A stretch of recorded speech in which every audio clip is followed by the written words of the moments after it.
Bonjour. Quand je reçois pour la première fois un patient, il m'arrive de demander comme ça, de prime abord, qui êtes-vous?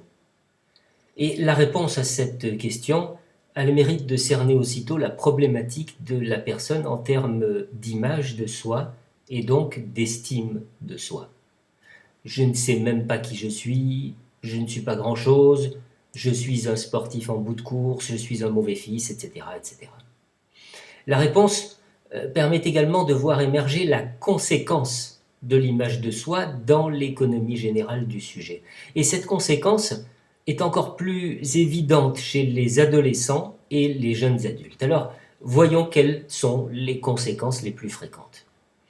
Sur l'éventail des positions adoptées en réponse, on trouve d'un côté de l'éventail la rébellion, ou tout au moins la démarcation, c'est-à-dire je fais tout pour ne pas ressembler à l'autre. Je veux lire ma différence dans le regard de l'autre.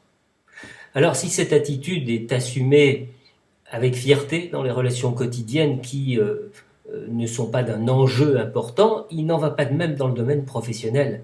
Parce que là, la différence aboutit souvent à un rejet qui évidemment est mal vécu par le jeune et qui lui donne souvent envie de se démarquer encore davantage de la norme sociale du moment. En agissant ainsi, en croyant suivre ce qu'il considère être son désir, il s'exclut davantage socialement parlant. Alors pourquoi est-ce que je dis en croyant suivre ce qu'il considère être son désir? Eh bien simplement parce que la différence montrée à l'autre n'a pas pour but de montrer ce qu'il est vraiment en tant qu'individu unique, mais de montrer seulement une opposition à une norme. Et ce faisant, il ne se rend pas compte qu'il adopte une autre norme, celle du clan auquel il veut appartenir, pour se démarquer du groupe le plus large. Il ne va donc pas dans le sens de la révélation de sa singularité, il demeure agrégé de toute façon à un groupe, à des codes, à des signes, à une autre norme.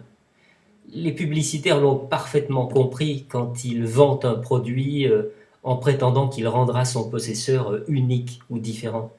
En réalité, le possesseur de l'objet ne sera différent que des non-possesseurs de l'objet, mais il sera fondu dans la masse de tous les possesseurs du même objet. Ça, c'est un côté de l'éventail. Et puis, à l'autre extrémité de l'éventail des positions adoptées en réponse, eh bien, on trouve ce que j'appelle l'obsession amoureuse. Et à la source de ce comportement, on va souvent découvrir une peur de l'abandon, un besoin de reconnaissance, la certitude de ne pas être aimable et donc la peur imprégnante de ne jamais être aimé. Il s'ensuit une attitude qui vise à tout faire pour correspondre à l'image attendue par l'autre. L'autre pouvant être aussi bien le parent que le représentant de l'autorité en général, mais aussi le recruteur, l'employeur, l'amant et jusqu'à l'épicier du coin. Pour cet individu, il faut être fait d'un latex suffisamment souple pour adopter les signes de la norme du groupe le plus large. Pour être accepté au sein de la société, il faut arborer ces signes et se soumettre à sa norme. Alors entre ces deux extrêmes, la démarcation d'un côté, le mimétisme de l'autre côté, on trouve bien entendu toute une gamme de positionnements intermédiaires.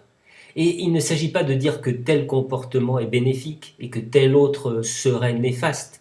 Le but d'une démarche thérapeutique consiste seulement à permettre à un sujet de se défaire de ses vêtements empruntés à un autre pour lui révéler ce qui se trouve véritablement au-dessous. Alors seulement, il répondra différemment à la question « Qui êtes-vous »